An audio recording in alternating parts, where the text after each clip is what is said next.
शेख अकबर इब्न अल अरबी का पूरा नाम मोहम्मद बिन अली बिन मोहम्मद इब्न अल अरबी अल ताई अल हातमी अल इंदलिसी था।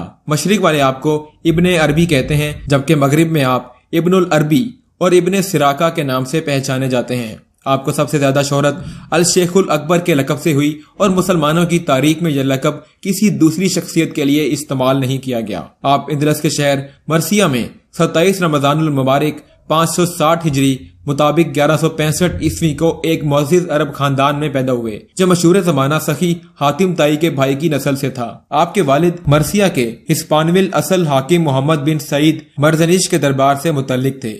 इब्न अरबी अभी 8 बरस के थे कि मरसिया पर मुहद्दून के कब्जा कर लेने के नतीजे में आपके खानदान को वहां से हिजरत करना पड़ी। चूंकि अशबीलिया पहले से मुहद्दून के हाथ में था, इसीलिए आपके वालिद ने लशबूना हालिया पुर्तगाल का दारुल हुकूमत लिस्बन में पनाह ली। अलबत्ता जल्दी अशबीलिया के अमीर अबू याकूब यूसुफ के दरबार में आपको एक मुअज़्ज़िज़ ओहदे की पेशकश हुई और आप अपने खानदान समेत अशबीलिया मुंतकिल हो गए, जहां पर इब्न अरबी ने अपनी जवानी का जमाना गुजारा। कुरान और हदीस की इब्तदाई तालीम आप रहमतुल्लाह अलैह ने वालिद से ही हासिल की। फिर 568 हिजरी में अशबीलिया जाकर अबू बकर बिन खलफ से फिका, हदीस और तफसीर का दर्स लिया। 18 साल की उम्र में इब्न रशद से मिलने के लिए कुर्तबा गए। बचपन से ही नेकी, इबादत, सच्चाई, जहानत और सच्चे ख्वाबों की बिना पर आप रहमतुल्लाह अलैह मशहूर हो गए। आलिम शबाब में नज़्म नसर पर यकसा कुदरत हासिल थी।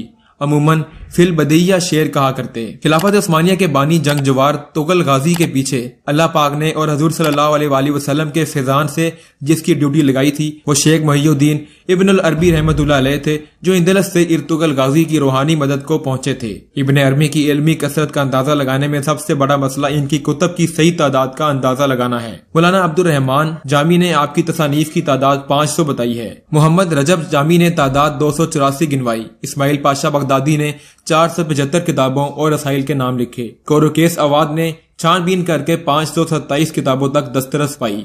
डॉक्टर हसन जहांगीर ने अपनी किताब मुहियुद्दीन इब्न अल अरबी हयातो आसार में 511 किताबों को शामिल किया है। उस्मान याहिया ने अपनी किताब मोलफात इब्न अल अरबी, जो कि फ्रांसीसी जबान में लिखी गई है, में 840 कुतब और रसाइल के नाम गिनवाए हैं। गो हजरत इब्न अल अरबी का कुंबा हजरत इमाम मालिक का पैरो था, लेकिन आप रहमतुल्लाह अलैह ने चूंकि मुख्तलिफ मकातिब फिक्र के उलमा से तालीम हासिल की थी, इसलिए आप रहमतुल्लाह अलैह ने खुद को किसी एक का पाबंद न रखा। आपको फलसफा, तसूफ और इलाहियात के इसरार और रमूज के मुताले में जो गहराई हासिल हुई, वो बहुत कम लोगों के हिस्से में आई है। आपकी कशफा किफायात मसलिम है। आप अफ्रीका, मिस्र, मक्का और बगदाद में भी मुकीम रहे, लेकिन दमश्क में मुस्तकिल सकूनत इख्तियार की। आपके फलसफियाना अकायद की वजह से एक तबका आपका दुश्मन हो गया, चनाचे आपको जहर देने और कत्ल करने की भी कोशिश की गई। आपकी तसानीफ 300 से जायद हैं, लेकिन इसमें बयान शुदा अक्सर फलसफे दुनिया के मुश्किल तरीन फलसफों में शुमार होते हैं।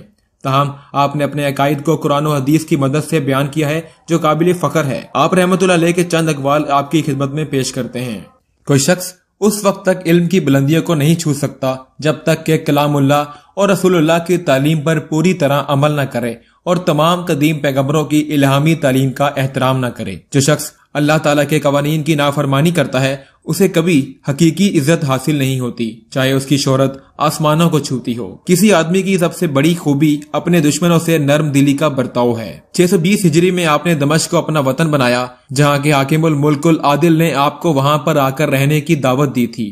वहां पर आपने 78 साल की उम्र में 28 रबीउल आखिर 638 हिजरी मुताबिक 1240 ईस्वी को वफात पाई। आपकी तदफीन जबल कासवीन में की गई, जो आज तक मरजा खासो आम है। उम्मीद करते हैं कि आज की ये मालूमाती वीडियो आपको जरूर पसंद आई होगी।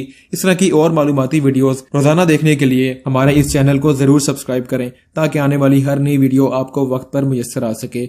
अपना और अपने प्यारों का ख्याल रखिएगा। खुदा हाफिज।